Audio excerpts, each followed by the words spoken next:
नमस्कार दोस्तों, स्वागत है आपको अपने YouTube चैनल प्रेम ट्रिकशाला में। आज का मेरा टॉपिक रहेगा लोक नाट्य। जो राजस्थान के जितने भी लोक नाट्य हैं उसके बारे में जो विकृत परीक्षा में पूछे गए प्रश्नों का MCQ करेंगे। इसमें बहुत ही इम्पोर्टेंट होने वाले MCQ हैं। तो चलिए शुरू करते हैं लोक नाट्य। आज के टॉपिक का मेरा पहला प्रश्न, आज का टॉपिक मेरा रहेगा जो राजस्थान के लोक नाट्य के बारे में। उसमें मेरा पहला प्रश्न रहेगा, यानी होली के दौरान रमत का आयोजन किया जाता है। यानी होली के दौरान रमत का आयोजन कहाँ पर किया जाता है? ऑप्शन ए कह रहा है करौली, ऑप्शन बी कह रहा है Jodhpur, option C Jaisalmer, option D Bikaner. इसका उत्तर आप कमेंट में दें। तब तक हम रमत के बारे में देखते हैं, रमत लोक नाट्य के बारे में।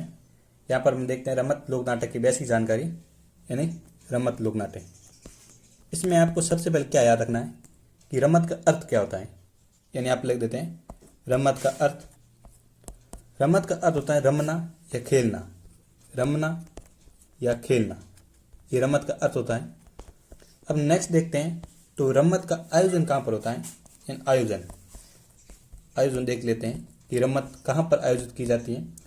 ये रमत का आयोजन होता है बीकानेर जिले में होता है, बीकानेर के जिले में होता है। अब देखते हैं कि रमत के कलाकार को क्या कहते हैं। जो रमत के कलाकार होते हैं, यानी इस प्रकार जो रमत के कलाकार को क्या कहते हैं, रमत के कलाकार को कहते हैं खिलाड़। रमत के कलाकार को खिलाड़ कहते हैं। लेकिन इसी कलाकार में एक मुख्य कलाकार होता है। जो मुख्य कलाकार को क्या कहते हैं, मुख्य कलाकार। मुख्य कलाकार को कहते हैं टेरिये। याद रखना, रमत के कलाकार को कहते हैं खिलाड़, लेकिन रमत के जो मुख्य कलाकार को कहते हैं टेरिये। अब नेक्स्ट करते हैं, यानी जो ये रमत कब की जाती है। जो रमत बीकानेर में होती है, और ये रमत कब की होती है। रमत होती है होली के अवसर पर, यानी होली के त्यौहार पर होती हैं। यानी फाल्गुन माह में रमत का आयोजन किया जाता है। ये रमत की बेसिक जानकारी, जिसमें हमने देखा है पहले रमत का अर्थ होता है रमना या खेलना होता है। लेकिन रमत का आयोजन, रमत कहाँ पर आयोजित की जाती है, बीकानेर में होती है। और रमत के कलाकार को खिलाड़ कहते हैं, और मुख्य कलाकार को कहते हैं टेरिये। और कब होती है ये रमत, होली के अवसर पर होती है। यानी फाल्गुन माह में ये रमत का आयोजन किया जाता है। इसे आप कैसे याद रखेंगे, यानी ये कब होती है। इसे आप ऐसे याद रखना, जब होली के दिन सभी घरों में ढूंढ होती है, उसके बाद जो अंतिम घर होते हैं, उस अंतिम घर पर हम सभी लोग एक साथ खेलते हैं, जैसे कबड्डी बीजे। इस प्रकार आप याद रख सकते हैं कि रमत का आयोजन होली के अवसर पर ही होता है। यहाँ पर प्रश्न में देखें, यानी प्रश्न कह रहा है कि होली के दौरान रमत का आयोजन किया जाता है। तो इसका सही उत्तर होगा ऑप्शन डी, यानी बीकानेर में। नेक्स्ट क्वेश्चन करते हैं। क्वेश्चन संख्या कह रहा है 2। रमत लोक नाट्य को निभाने वाले पात्र, यानी आपको पूछा गया पात्र के रूप में जाना जाता है।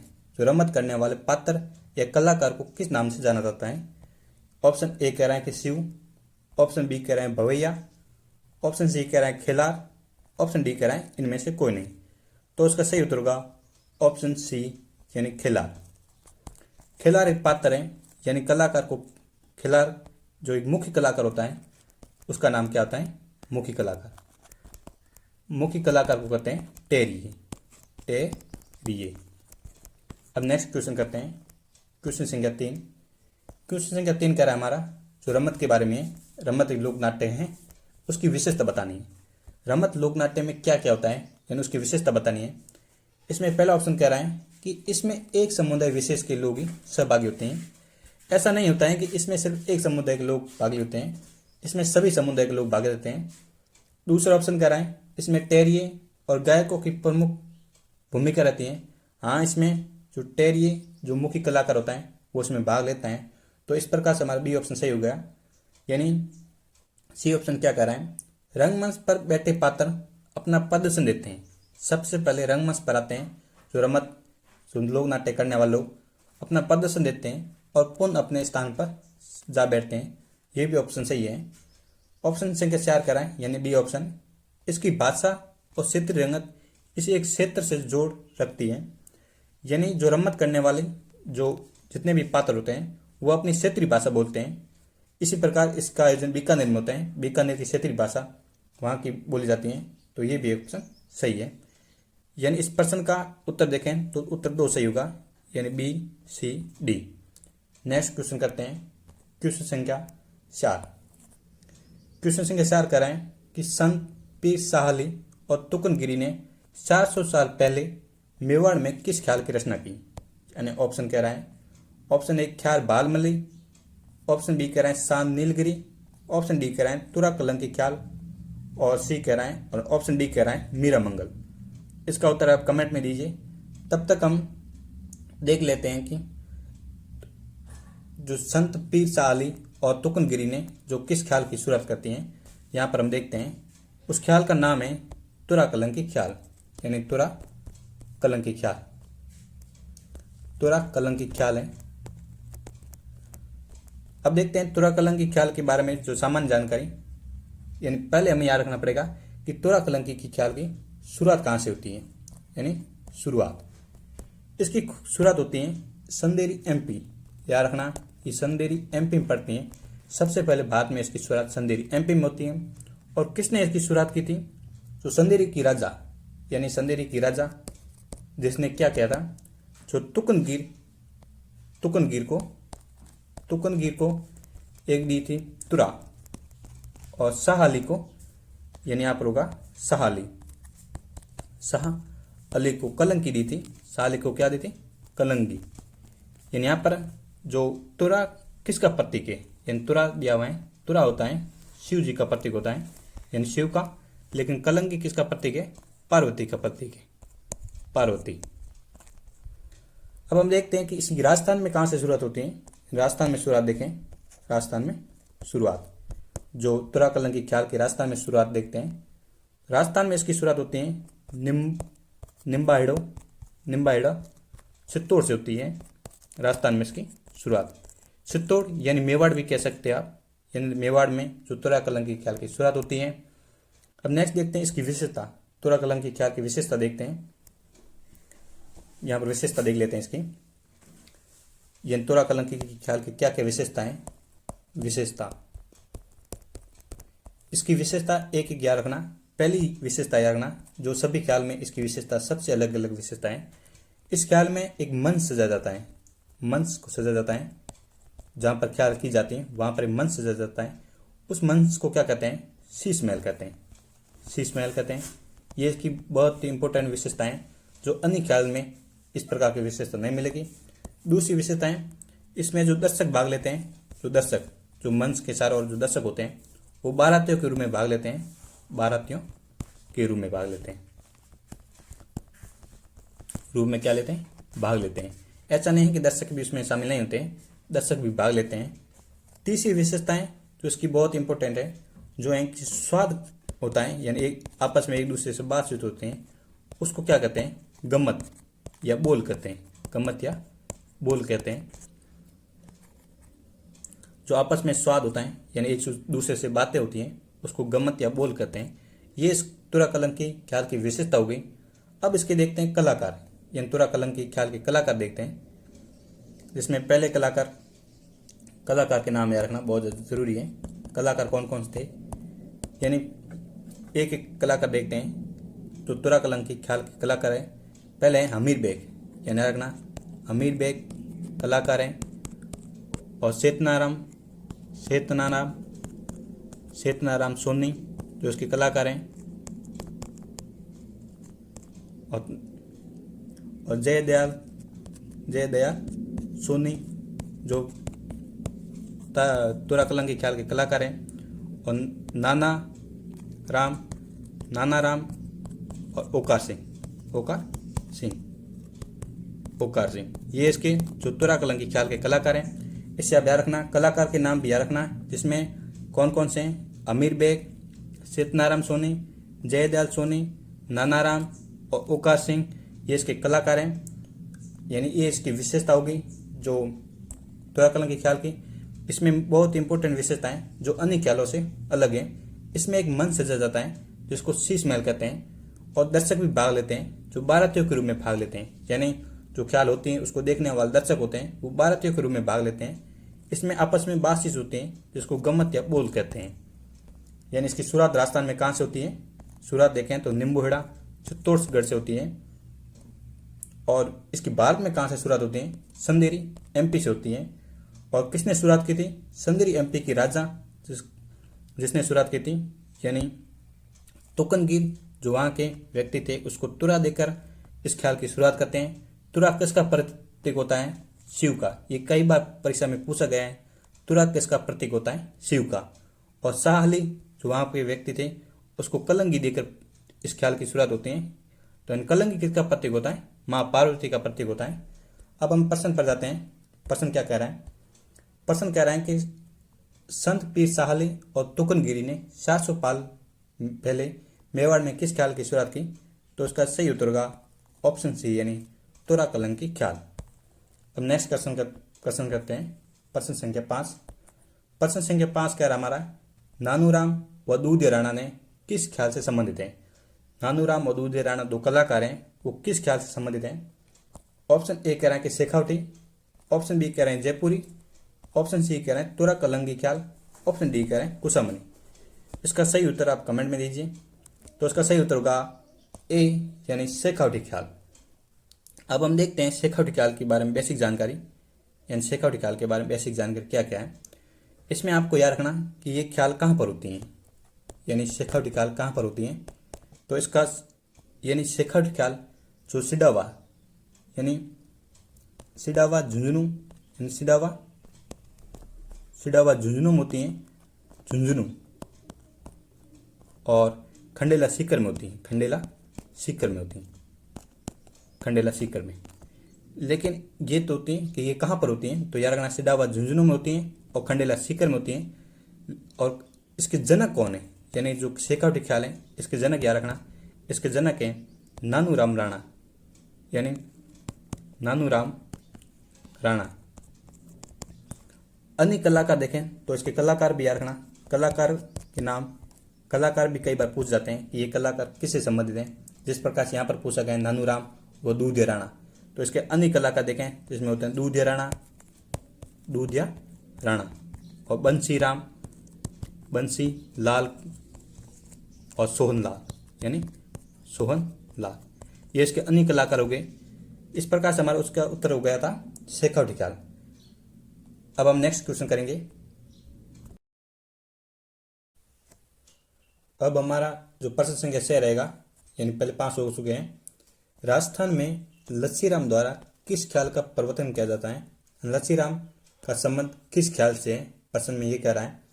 तो यहाँ पर ऑप्शन कह रहे हैं ए जयपुरी ख्याल, बी कह रहे हैं कुशामणि ख्याल, सी कह रहे हैं तुरा कलंकी ख्याल और डी कह रहे हैं शेखावटी ख्याल। इसका उत्तर क्या होगा आप कमेंट में दीजिए। यानी इसका सही उत्तर होगा, यानी लच्छीराम किस ख्याल से संबंधित हैं, तो इसका सही उत्तर होगा ऑप्शन बी, यानी कुशामणि ख्याल। हम सबसे पहले कुशामणि ख्याल के बारे में बेसिक जानकारी ले लेते हैं। कुशामणि ख्याल में क्या क्या होता है, तो हम देखते हैं कि कुशामणि ख्याल सबसे पहले याद रखना कि कुशामणि ख्याल कहाँ पर होती है, यानी कहाँ पर एक ख्याल की जाती है, यानी कुशामणि ख्याल। तो इसका क्षेत्र होता है डीडवाना। कुशामणि वैसे भी डीडवाना पड़ता है, डीडवाना में इस ख्याल की शुरुआत होती है, या इस ख्याल को डीडवाना में किया जाता है।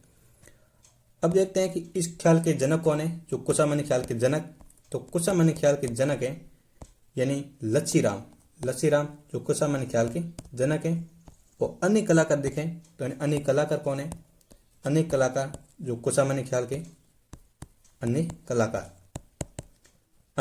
में आप याद रखना, एक रखना उगम राज, और दूसरा याद रखना यानी मीरा मंगल, ये जो कुशामणि ख्याल के कलाकार हैं। तीसरा याद रखना राव रिडमल,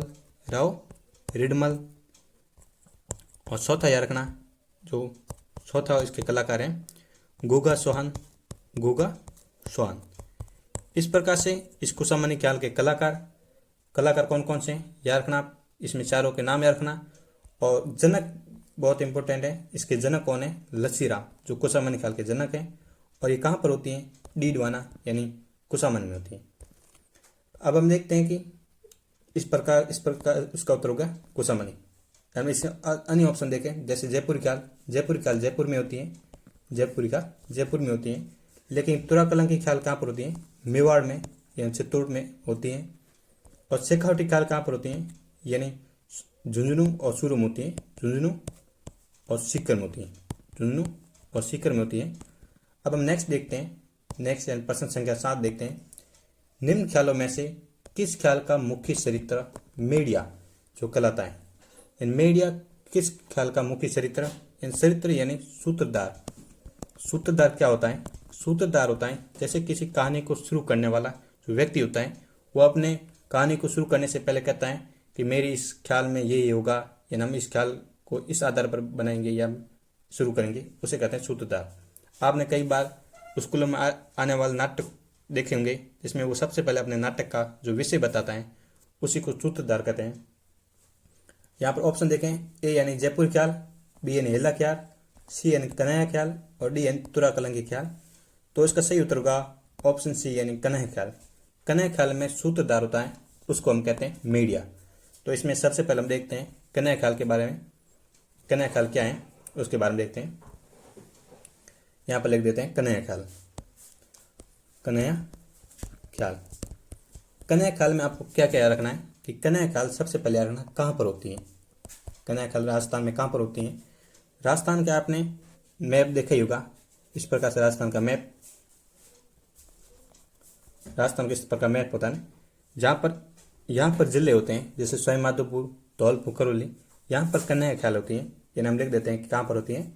सवाई माधोपुर में होती हैं, और धौलपुर, माधोपुर, धौलपुर, करौली, धौलपुर और करौली में ये ख्याल होती हैं।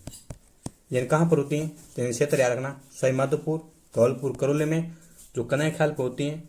अब नेक्स्ट देखते हैं इसके सूत्रधार, यानी सूत्रधार। तो अभी इस प्रश्न में पूछा गया था सूत्रधार को क्या कहते हैं? मीडिया कहते हैं, यानी मीडिया सूत्रधार होता है। अब नेक्स्ट देखते हैं, यानी कहानी कहने वाला कौन होता है? यानी ये तो अपने कहानी को शुरू करता है, उससे मीडिया कहते हैं। लेकिन कहानी जो अंदर कहानी होती है उसको कहने वाले को कहते हैं कहन कहते हैं। अब हम नेक्स्ट देखते हैं, तो इस प्रकार इसका उत्तर होगा यानी कन्हैया ख्याल हो गया। अब हम नेक्स्ट देखते हैं, नेक्स्ट प्रश्न संख्या 8 देखते हैं। निम्नलिखित में से राजस्थान के किस क्षेत्र में अली बख्शी की ख्याल संबंध है? राजस्थान के ऐसे कौन से क्षेत्र में अली बख्शी की ख्याल होती है? यहाँ पर प्रश्न पूछा गया अली बख्शी की ख्याल। ऑप्शन ए कह रहा है कि चित्तौड़, ऑप्शन बी कह रहा है अलवर, ऑप्शन सी कह रहा है कि सिडावा जो झुंझुनू सिडावा, ऑप्शन डी कह रहा है कि करौली में। तो यहाँ पर ऑप्शन सही होगा, ऑप्शन ए होगा, यानी ऑप्शन ए इसका सही होगा। बी ऑप्शन सही होगा अलवर में। ये मुंडावर खेतर तिजारा में होती है, मुंडावर जो खेतर तिजारा वहाँ पर यानी अलवर में होती हैं। यानी अली बख्शी की ख्याल कहाँ पर होती है? मुंडावर, खेतर तिजारा यानी अलवर होती है। अब हम नेक्स्ट प्रश्न करते हैं। प्रश्न संख्या 9 कह रहा है कि हेला ख्याल लोक संगीत राजस्थान के किस क्षेत्र से संबंधित है? जो हेला ख्याल राजस्थान के किस क्षेत्र से संबंधित है? ऑप्शन ए कह रहा है कि सीकर झुंझुनू में, ऑप्शन बी कह रहा है कि दौसा व सवाई माधोपुर में, ऑप्शन सी कह रहा है कि भीलवाड़ा व चित्तौड़ में, ऑप्शन डी कह रहा है कि डूंगरपुर व बांसवाड़ा। तो इसका सही उत्तर आप कमेंट में बताएं। तब तक हम हेला ख्याल की बेसिक जानकारी बताता हूँ कि हेला ख्याल में क्या क्या रखना है। हेला ख्याल में हमें 2 या 3 बात याद रखना, इसमें ज़्यादा कुछ है नहीं। हेला ख्याल में सबसे पहले देखते हैं कि ये कहाँ पर होती हैं, यानी हेला ख्याल जो कहाँ पर होती हैं। हेला ख्याल यानी लाल छोटा दौसा, याद रखना ये क्षेत्र। तो लाल छोटा एक दौसा और सवाई माधोपुर में होती हैं। कहाँ पर होती हैं? सवाई माधोपुर में। ये तो हो गया इसके क्षेत्र जो हेला ख्याल क्या पर होती हैं, लाल छोटा दौसा और सवाई माधोपुर में होती हैं। अब अगला याद रखना इसके जनक कौन है। हेला ख्याल के जनक कौन है? जनक याद रखना, हेला ख्याल के जनक है जिसका नाम है हेला शायर। हेला ख्याल के जनक ही कौन है? हेला शायर। उसी के नाम पर ये हेला ख्याल नाम ही ऐसे पढ़ा है कि हेला ख्याल। अब हम नेक्स्ट देखते हैं, यहाँ पर इस प्रकार उत्तर हो गया हमारा, यानी बी, यानी दौसा व सवाई माधोपुर में हेला ख्याल की जाती है। नेक्स्ट क्वेश्चन करते हैं, क्वेश्चन संख्या 10, यानी राजस्थान का कौन सा लोक नाट्य जो मेरू नाट्य के नाम से जाना जाता है? राजस्थान का बहुत सारे लोक नाट्य, इनमें से एक लोक नाट्य जिसको मेरू लोक नाट्य कहते हैं, उसका नाम बताना है। ऑप्शन ए है कि भवाई, ऑप्शन बी है कि ख्याल, ऑप्शन सी है कि गौरी, ऑप्शन डी है तमाशा। इसमें से इसका सही उत्तर होगा ऑप्शन सी, यानी गौरी लोक नाट्य को बेरू नाट्य के नाम से जाना जाता है। अब यहाँ पर हम गौरी लोक नाट्य के बारे में जो बेसिक जानकारी देते हैं, गौरी लोक नाट्य क्या होता है। यहाँ पर गौरी लोक नाट्य, पहले आपको याद रखना गौरी लोक नाट्य किस पर आधारित होता है, शिव और भस्मासुर, यानी शिव और भस्मासुर की कथा पर आधारित होता है, शिव और भस्मासुर की कथा पर। आज इसमें क्या होता है, यानी आपने कहानी सुनी होगी शिव और भस्मासुर की। इसमें भस्मासुर नाम का एक बहुत बड़ा असुर था, यानी असुर यानी राक्षस था। उसने क्या किया कि तपस्या की, और तपस्या की तब शिव जी पसंद हुए, और शिव जी पसंद हुए तब भस्मासुर से बोला कि आप जो भी वरदान मांगना चाहते हो वो वरदान मांगो। तब भस्मासुर ने वरदान क्या मांगा कि मुझे एक ऐसा वरदान दो कि मैं जिस पर भी हाथ रखूं, अनाथ रखूं, वो व्यक्ति खत्म हो जाए। तो शिव जी ने पसंद होकर उसे अपना वरदान दे दिया। भस्मासुर जिसके ऊपर भी हाथ रखेगा तो वो खत्म हो जाता। तब भस्मासुर ने अपनी इस शक्ति का गलत उपयोग करना शुरू कर दिया। उसने सोचा कि मैं शिव जी के ऊपर हाथ रख दूं और शिव जी को जो खत्म कर दूं, यानी भस्म कर दूं। तो उसने ऐसा करने सोचा, तो शिव जी वहाँ से भाग जाते हैं और शिव जी आगे चले जाते हैं और ये पीछे पीछे भस्मासुर के पीछे भागता है। तब ये देखकर विष्णु जी को लगा कि ये शिव जी को कभी भी भस्म कर दे सकता है। तब वहाँ पर विष्णु आते हैं, यानी विष्णु किसका रूप लेकर आते हैं, मोहिनी का, यानी मोहिनी के रूप लेकर आते हैं, यानी कोई सुंदर स्त्री का रूप लेकर आते हैं। तो वहाँ पर विष्णु जी जो मोहिनी का रूप लेकर आते हैं, तब जब ये विष्णु जी मोहिनी बनकर आते हैं, तब मोहिनी वहाँ पर नृत्य करती हैं। इसे देखकर वहाँ पर भस्मासुर रुक जाता है और रुक कर वो नृत्य कर रही मोहिनी का नकल करने शुरू कर देता है। जैसे जैसे नकल करता है, और एक दिन मोहिनी ने जो अपना अपने हाथ अपने सिर पर रखा, तो उसी प्रकार भस्मासुर ने भी अपना हाथ सिर पर रखा। इसी के साथ भस्मासुर क्या हो गया, भस्म हो गया। इस प्रकार से कथा थी, यानी भस्म हो गया। अब इस कथा के बारे में जो पात्र होते हैं उसको हम एक एक को देखते हैं, इसमें क्या क्या पात्र होते हैं। तो यहाँ पर सबसे पहले इस गौरी लोक नाट्य में देखते हैं पात्र। तो इसमें सबसे पहले आपको याद रखना जो गौरी लोक नाट्य यानी राजस्थान में कहाँ पर होती है, गौरी लोक नाट्य राजस्थान में होती है। जैसे मेवाड़ यानी उदयपुर में ये होती है, उदयपुर में ये गौरी लोक नाट्य होती है। अगले याद रखना इसकी विशेषता, यानी इसकी विशेषता बहुत इंपॉर्टेंट है। जो गौरी लोक नाट्य की विशेषता क्या है, विशेषताएं कि राजस्थान में सबसे ज़्यादा, यानी जो लोक नाट्य जितने भी हैं उसमें सबसे ज़्यादा चलने वाला लोक नाट्य यानी कितने दिन चलता है, 40 दिन चलता है गौरी लोक नाट्य। यानी कब चलता है, यानी रक्षाबंधन से शुरू होकर रक्षाबंधन तक चलता है, रक्षाबंधन के दिनों में चलता है। अब हम नेक्स्ट करते हैं इसकी विशेषता होगी, हम उपनाम देखते हैं, यानी इसके गौरी लोक नाट्य के उपनाम क्या है। उपनाम याद रखना उपनाम है, इसे कहते हैं लोक नाट्य का मेरु कहते हैं, यानी लोक नाट्य का मेरु कहते हैं इसका उपनाम। अब हम देखते हैं कि इसके प्रमुख पात्र, जो गौरी लोक नाट्य के प्रमुख पात्र का क्या क्या है, तो इसके प्रमुख पात्र देख लेते हैं। प्रमुख पात्र बहुत इंपॉर्टेंट है, कई बार प्रश्न में पूछा जाता है परीक्षा में, इसके पात्र याद रखना। इसमें हमने सबसे पहले एक रखना जो माँ पार्वती को क्या कहते हैं, माँ पार्वती का रोल होता है इसमें। जो गौरी लोक नाट्य में माँ पार्वती को क्या कहते हैं, माँ पार्वती को कहते हैं खमकड़िया। याद रखना ये खमकड़िया जो माँ पार्वती को कहते हैं। और यहाँ पर हमने जो कथा देखी थी उस कथा में जो भस्मासुर था, यानी भस्मासुर और इस भस्मासुर को क्या कहते हैं, जो भस्मासुर जो अपना वरदान लेकर शिव जी के पीछे भाग रहे थे, उस भस्मासुर को कहते हैं बुटिया, यानी बुढ़िया या बुढ़िया कहते हैं, बुढ़िया कहते हैं। अब जो शिव जी आगे भाग रहे थे, यानी शिव को क्या कहते हैं, शिव को कहते हैं पुरिया कहते हैं, पुरिया। और जो मोहिनी थी, मोहिनी को क्या कहते हैं, जो भगवान विष्णु बन के आए थे, मोहिनी को क्या कहते हैं, जो पात्र के रूप में होती है मोहिनी, उस मोहिनी को कहते हैं झामटिया कहते हैं। क्या कहते हैं, झामटिया। इस प्रकार से इसके पात्र याद रखना। और एक होता है सूत्रधार, जो कहानी को पूर्ण रूप से कहता है कि हमें इस कहानी को इस प्रकार से शुरू करने जा रहे हैं। जो एक सूत्रधार होता है, ये नाम याद रखना बहुत जरूरी है। सूत्रधार को कहते हैं कुटकुटिया कहते हैं। क्या कहते हैं? कुटकुटिया कहते हैं। कुटकुटिया कहते हैं। जो एक सूत्रधार होता है उसको कुटकुटिया कहते हैं। इस प्रकार से प्रश्न था, यानी इस प्रश्न में आपको आशा है कि आपको ज़्यादा समझ आएगा। यानी गौरी लोक नाट्य जो शिव और भस्मासुर की कहानी पर आधारित हैं। ये कहाँ पर होती है? राजस्थान में। राजस्थान में देखें तो मेवाड़ यानी उदयपुर हम कह सकते हैं, वहाँ पर जो गौरी लोक नाट्य होता है। इसकी ये विशेषता याद रखना, ये कब होती है? यानी 40 दिन यानी रक्षाबंधन याद रखना, रक्षाबंधन के दिनों में होती है। उपनाम पूछे तो लोक नाट्य का मेरू कहते हैं। अब इसके प्रमुख पात्र हमने देखे थे। माँ पार्वती का रोल निभाती हैं। माँ पार्वती को कहते हैं खमगड़िया, और भस्मासुर जो जिसको कहते हैं बुटिया या बुढ़िया कहते हैं, और शिव जिसको पुरिया कहते हैं, और मोहिनी जो भगवान विष्णु जो मोहिनी का रूप धारण करके आते हैं उसको जामटिया कहते हैं, और सूत्रधार जिसको कुटकुटिया कहते हैं। इस प्रकार से हमारा गौरी लोक नाट्य था। इस गौरी लोक नाट्य पर दोबारा फिर से प्रश्न देखते हैं। प्रश्न में क्या कह रहा है? यानी राजस्थान का कौन सा लोक नाट्य जो मेरु लोक नाट्य के नाम से जाना जाता है? तो इसका सही उत्तर तो था गौरी, यानी गौरी लोक नाट्य को मेरु लोक नाट्य के नाम से जाना जाता है। अब हम नेक्स्ट क्वेश्चन करते हैं, क्वेश्चन संख्या 11 कि गौरी एक लोक नाट्य है जो आधारित है।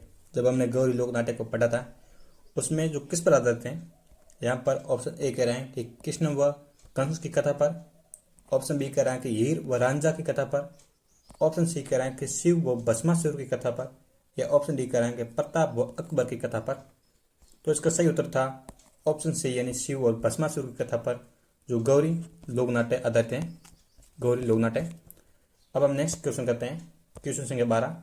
क्वेश्चन संख्या 12 क्या कह रहा है, यहाँ पर देखें तो क्वेश्चन संख्या 12 कह रहा है कि मेवाड़ के अरवली क्षेत्र की जो भील जाति का लोक नाट्य है, यहाँ पर बताना है कि भील जाति का कौन सा लोक नाट्य है। ऑप्शन ए कह रहा है कि गंधर्व, ऑप्शन बी कह रहा है गौरी, ऑप्शन सी कह रहा है कि भवाई, ऑप्शन डी कह रहा है रमत। तो इसका सही उत्तर होगा ऑप्शन यानी बी, यानी गौरी। गौरी एक लोक नाट्य है। गौरी वो भील जाति के लोग करते हैं। यहाँ पर ऑप्शन ए है, ऑप्शन ए कह रहे हैं कि गंधर्व। ये गंधर्व कहाँ पर होता है? जैसे मारवाड़ में। मारवाड़ में ये गंधर्व जो एक लोक नाट्य है, ये इसे कौन कहते हैं? जैन जो धर्म की विषय वस्तु पर आधारित है, जैन धर्म की विषय वस्तु पर आधारित है। लेकिन भवाई कहाँ पर है? जो उदयपुर में। लेकिन इसे ये भील जाति के लोगों द्वारा नहीं किया जाता है। लेकिन रमत कहाँ का है? बीकानेर का। रमत कहाँ की है? बीकानेर की। इस प्रकार से हम देखें तो भील जाति का लोक नाट्य कौन सा हो गया? गौरी। जो गौरी कहाँ पर होता है? ये भी उदयपुर में होता है, जो एक भील जाति के लोग करते हैं। अब हम नेक्स्ट करते हैं प्रश्न संख्या 13। प्रश्न संख्या 13 कह रहे हैं कि गोपी जी भट्ट किस लोक नाट्य शैली के कलाकार हैं। यहाँ पर पूछा गया है गोपी जी भट्ट। गोपी जी भट्ट का संबंध किस लोक नाट्य शैली से है? ऑप्शन ए कह रहा है कि तमाशा, ऑप्शन बी कह रहा है स्वांग, ऑप्शन सी है रमक, ऑप्शन डी है नौटंकी। तो इसका उत्तर सही होगा ऑप्शन ए, यानी तमाशा। तमाशा जो लोक नाट्य है उसके कलाकार हैं गोपी जी भट्ट। अब हम देखते हैं तमाशा लोक नाट्य की जो बेसिक जानकारी। तो यहाँ पर देखते हैं तमाशा लोक नाट्य। सबसे पहले आपको क्या रखना, तमाशा लोक नाट्य में क्या क्या रखना पड़ेगा, तमाशा जो लोक नाट्य है उसके बारे में। इसमें सबसे पहले हम देखते हैं कि तमाशा लोक नाट्य कहाँ पर होता है, यानी कहाँ पर होता है सबसे पहले। यानी सबसे पहले इसकी शुरुआत कहाँ पर हुई? यानी महाराष्ट्र से इसकी शुरुआत हुई। महाराष्ट्र से इसकी शुरुआत हुई। उसके बाद राजस्थान में इसकी शुरुआत कहाँ से हुई? राजस्थान में शुरुआत देखें, राजस्थान में ये कहाँ पर किया जाता है? राजस्थान में ये होता है जयपुर में। जयपुर में तमाशा की शुरुआत होती है। किसके शासनकाल में? स्वाई प्रताप सिंह के शासनकाल में। स्वाई प्रताप सिंह के शासनकाल में। स्वाई प्रताप सिंह का एक दरबारी विद्वान था जो इस कला के जनक, तमाशा कला जो लोक नाट्य है उसके जनक के रूप में जाना जाता है। जो कौन था इसके, यानी इसके जनक देख लेते हैं। जनक, उसका नाम था बंशीधर भट्ट। ये बंशीधर भट्ट जो तमाशा जो लोक नाट्य के जनक है, जो स्वाई प्रताप सिंह के दरबारी विद्वान थे। अब हम देखते हैं कि इसके जनक हो गए। अब हम देखते हैं ये कब होती है। भाई तमाशा लोक नाट्य कब होता है? ये भी होली के अवसर पर होता है। यानी होली के अवसर पर जो 16 दिन तक चलता है तमाशा लोक नाट्य। और इसके कलाकार कौन कौन से हैं, कलाकार भी देख लेते हैं। यानी कलाकार जो तमाशा लोक नाटक के कलाकार कौन कौन से हैं। कलाकार याद रखना, एक है गोहर जान, यानी गोहर जान। ये गोहर जान तो महिलाएं गोहर जान। पुरुष हम देखें तो एक वासु जी भट्ट है, वासु जी भट्ट। गोपी जी भट्ट है, यानी गोपी जी भट्ट। और फूल जी भट्ट है, यानी फूल जी भट्ट।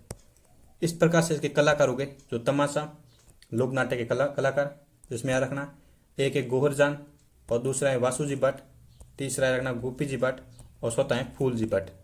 इसमें हमने क्या क्या देखा है कि तमाशा लोक नाट्य कहाँ पर होता है। सबसे पहले अगर भारत में देखें तो तमाशा लोक नाट्य की शुरुआत महाराष्ट्र से हुई है। राजस्थान में शुरुआत जयपुर में याद रखना स्वाई प्रताप सिंह के काल में, स्वाई प्रताप सिंह ने इसको संरक्षण प्रदान किया था। जनक कौन है, बंशीधर भट्ट, जो स्वाई प्रताप सिंह के क्या थे, दरबार भी थे, दरबारी विद्वान थे। कब ये क्या जाता है, होली के अवसर पर, यानी 16 दिन इसका आयोजन होता है। इसके कलाकार याद रखना। अब हम नेक्स्ट क्वेश्चन देखते हैं। इस प्रकार से गोपी जी भट्ट का संबंध कहाँ से हो गया, तमाशा से हो गया, तमाशा लोक नाट्य से हो गया। अब हम नेक्स्ट क्वेश्चन करते हैं। क्वेश्चन संख्या शब्द क्या कह रहे हैं कि कौन सी लोक संगीत या नृत्य शैली केवल से केवल जयपुर से संबंधित है, यानी ऐसा कौन सा लोक नाट्य है जो सिर्फ जयपुर से संबंधित है। ऑप्शन ए कह रहा है कि तुराकलंकी, ऑप्शन बी कह रहे हैं स्वांग, ऑप्शन सी कह रहे हैं तमाशा, ऑप्शन डी कह रहे हैं नौटंकी। तो इसका तुराकलंकी देखें तो तुराकलंकी होती हैं चित्तौड़ से, यानी चित्तौड़ या मेवाड़ भी कह सकते हैं, मेवाड़, वहाँ से तुराकलंकी ख्याल की शुरुआत होती है। और स्वांग होती है भीलवाड़ा से स्वांग लोक नाट्य की शुरुआत होती है। तमाशा देखें तो तमाशा जयपुर से होती हैं, जयपुर से। लेकिन नौटंकी देखें तो राजस्थान के पूर्वी जिले, राजस्थान के किस जिलों में, पूर्वी जिलों में जो नौटंकी की शुरुआत होती है। ये नौटंकी वाला भी कई बार प्रश्न पूछा गया है कि नौटंकी राजस्थान के किस क्षेत्र में होती है, राजस्थान के पूर्वी क्षेत्र में। इस प्रकार से देखें तो ये इस प्रश्न का सही उत्तर हो गया ऑप्शन सी, यानी तमाशा जो जयपुर में किया जाता है। प्रश्न संख्या 15 देखते हैं। 15 कह रहे हैं कि सारबैत जो राजस्थान की प्रचलित लोक गायन शैली जो कहाँ की प्रसिद्ध है। सारबैत भी लोक नाट्य हैं जो कहाँ का प्रसिद्ध है। ऑप्शन ए कह रहे हैं कि Jaisalmer, option B Tonk, option C Banswara, option D है श्री गंगानगर। तो इसका सही उत्तर होगा ऑप्शन बी, यानी टोंक में सारबैत जो लोक नाट्य होता है। इसमें हम देख लेते हैं इसकी बेसिक जानकारी। ये कहाँ पर होता है, कहाँ पर, यानी टोंक में होता है। और इसके जनक कौन है, इन जनक जो बहुत इंपॉर्टेंट है, इसके जनक हो गए करीम खान, यानी करीम खान इसके जनक हो गए। अब मेरा 16 प्रश्न रहेगा, प्रश्न के 16 कि राजस्थान में भवाई नाटक के जन्मदाता हैं। यहाँ पर पूछा गया है कि भवाई नाटक के जन्मदाता कौन है। ऑप्शन ए कह रहे हैं कि Ali Bakhshi, option B Lachhiram, option C Bagaji, option D Gopal ji. तो इसका सही उत्तर होगा ऑप्शन सी, यानी बागाजी जो भवाई नाटक के जो जन्मदाता हैं। अब हम भवाई नाटक की बेसिक जानकारी देखते हैं जो भवाई नाटक के बारे में। तो आपको क्या क्या याद रखना है, जो भवाई नाटक है क्या है, लोक नाटक है, लोक नाटक यानी कि इसका भवाई। अब इसकी बेसिक जानकारी देखते हैं, यानी इसमें आप क्या क्या रखना है। इसमें सबसे पहले याद रखना कि ये कहाँ पर आयोजित होती है। भवाई लोक नाटक कहाँ पर होती हैं, भवाई लोक नाटक होते हैं उदयपुर में। उसके बाद आपको याद रखना है कि ये किस पर आधारित है, यानी इसमें क्या क्या होता है। आधारित देखें तो ये जस्मा ओडम की नाटक है, यानी जस्मा ओडम उड़न, यानी जस्मा ओडम की कहानी या नाटक पर आधारित है। जो किसने लिखा था, यानी शांता गांधी की नाटक है, उस पर आधारित है जस्मा ओडम। अब देखते हैं कि जनक कौन है इसके। जनक जो प्रश्न में पूछा गया है, जनक है हमारे इसके बागूजी जाट, यानी बागूजी जाट। बागूजी जाट जो इस लोक नाटक भवाई के जनक है। अब नेक्स्ट देखते हैं इसके कलाकार, यानी यार इसमें बहुत इंपॉर्टेंट है इसके कलाकार के बारे में। इसमें एक कलाकार जिसमें पुरुष कलाकार होते हैं उसको क्या कहते हैं, और महिला कलाकार को क्या कहते हैं। पुरुष कलाकार को कहते हैं सग्गा जी, पुरुष कलाकार को क्या कहते हैं, सग्गा जी। लेकिन महिला कलाकार को कहते हैं सग्गी जी कहते हैं। सग्गी जी महिला कलाकार को कहते हैं और पुरुष कलाकार को सग्गा जी कहते हैं। अब हम देखते हैं कि इसके कलाकार के नाम रखना कि कलाकार कौन कौन है। कलाकार इसमें एक एक कलाकार देखते हैं, यानी इसमें कौन कौन से कलाकार हैं। इसमें एक है स्वरूप पंवार, यानी स्वरूप पंवार एक कलाकार है, का नाम याद रखना। और दूसरा है सांगीलाल सांगरिया, यानी सांगीलाल सांगरिया, ये इसके कलाकार हैं। यानी इसमें हमने भोय लोक नाट्य में क्या क्या देखा है। भोय लोक नाट्य कहाँ हैं, उदयपुर में।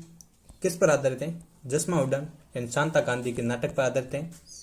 इसके जनक कौन है, बाबूजी जाट हैं। लेकिन कलाकार याद रखना, इसमें जो पुरुष कलाकार होते हैं, पुरुष उसको कहते हैं सग्गा जी, और महिला कलाकार को कहते हैं सग्गी जी। और कलाकार के नाम याद रखना, एक है स्वरूप पंवार, एक है सांगीलाल सांगरिया।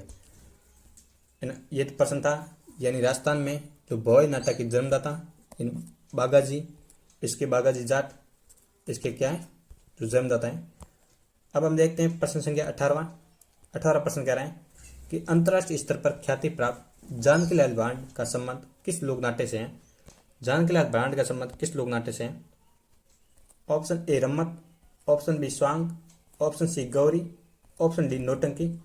तो इसका सही उत्तर होगा जानकीलाल भांड का संबंध स्वांग लोक नाट्य से संबंधित है।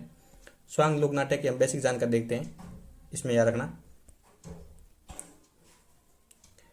इसमें आपको क्या क्या रखना, यानी स्वांग लोक नाट्य में। स्वांग लोक नाट्य में ज़्यादा कुछ नहीं, तो इसमें याद रखना ये सबसे पहले कहाँ पर आयोजित होती हैं। जो स्वांग लोक नाट्य ये होती हैं भीलवाड़ा में। कहाँ पर होती हैं, भीलवाड़ा में। उसके बाद आपको याद रखना कि स्वांग लोक नाट्य के कलाकार होते हैं, उसके बारे में। ये भी इसके भी कलाकार याद बहुत अच्छी तरह से याद रखना है। जिस प्रकार से आपने भोय के हमने देखे थे, इसमें भी एक हिंदू कलाकार होते हैं, उसको क्या कहते हैं, लेकिन मुस्लिम कलाकार को क्या कहते हैं, यानी हिंदू कला को कहते हैं, जो हिंदू कलाकार होते हैं उसको कहते हैं भांड, लेकिन जो मुस्लिम कलाकार होते हैं उसको कहते हैं भरतिया, यानी भरतिया। इस प्रकार से जो हमने देखे थे, जो भोय में देखे थे, उसी प्रकार से इसके भी याद रखना। इसमें हिंदू कलाकार होते हैं उसको भांड कहते हैं, जो मुस्लिम कलाकार होते हैं उसको भरतिया कहते हैं। अब इसके भी देख लेते हैं कलाकार। इसके कलाकार कौन कौन गए कलाकार। इसमें कलाकार में पहला याद रखना जो परशुराम भांड, यानी परशुराम भांड, और जानकीलाल भांड। एक है जानकीलाल भांड, और एक और याद रखना, इसका नाम है धनरूप भांड, यानी धनरूप भांड। ये इसके कलाकार हो गए। यानी इसमें हमने क्या क्या देखा है, यानी स्वांग लोक नाट्य में एक तो कहाँ का है, भीलवाड़ा का है। दूसरा हमने देखा है कि इसके हिंदू कलाकार को कहते हैं भांड, और मुस्लिम कलाकार को कहते हैं भरतिया। लेकिन कलाकार देखें हमने, कलाकार में एक परशुराम भांड है, जानकीलाल भांड है, और धनरूप भांड है। यानी इस प्रकार से हमारा उत्तर कौन सा होगा, स्वांग, जिसमें जानकीलाल भांड का संबंध है स्वांग लोक नाट्य से। अब हम करते हैं, यानी प्रश्न संख्या 19 कह रहे हैं कि सुमिलित कीजिए। सुमिलित करना है। यहाँ पर कह रहे हैं कि नौटंकी कहाँ पर की जाती है, तो राजस्थान के पूरी जिलों, जिसमें भरतपुर और धौलपुर में। पहला ऑप्शन 4 से मिल रहा है, पहला इसमें 4 है नहीं, दूसरे में भी 4 है नहीं, यानी तीसरा और चौथे में भी है नहीं। यानी आगे हम देख लेते हैं कि रम्मत हमने देखी थी बीकानेर से, यानी 4, 2, और तमाशा जयपुर में प्रचलित था, यानी तमाशा, और तुरा कलंकी मेवाड़ में। इस प्रकार से हमारा ऑप्शन 3 सही हो गया है, यानी 4, 2, 1, 3। अब नेक्स्ट क्वेश्चन करते हैं, क्वेश्चन संख्या 20 कि श्रीलाल जोशी किस कला से संबंधित हैं। श्रीलाल जोशी का संबंध किस कला से है। ऑप्शन ए कह रहे हैं कि फड़, ऑप्शन बी कह रहे हैं स्वांग, ऑप्शन डी कह रहे हैं रम्मत, ऑप्शन डी कह रहे हैं नौटंकी। तो इसका सही उत्तर होगा ऑप्शन ए, यानी फड़। जो फड़ कला से संबंधित है श्रीलाल जोशी। और श्रीलाल जोशी का संबंध किस जिले से है, तो हम कह सकते हैं भीलवाड़ा से संबंध रखते हैं श्रीलाल जोशी। अब नेक्स्ट क्वेश्चन करते हैं, क्वेश्चन संख्या 20। इसका उत्तर आप कमेंट में दीजिए। इन प्रश्न संख्या 20 क्या कर रहे हैं कि राम सैनी संप्रदाय के संस्थापक, राम सैनी संप्रदाय उसके संस्थापक जिसका नाम दिया है वहाँ पर, संत राम शरण जी कहाँ पैदा हुए थे। इसका जन्म बताना है कि इसका जन्म कहाँ पर हुआ था।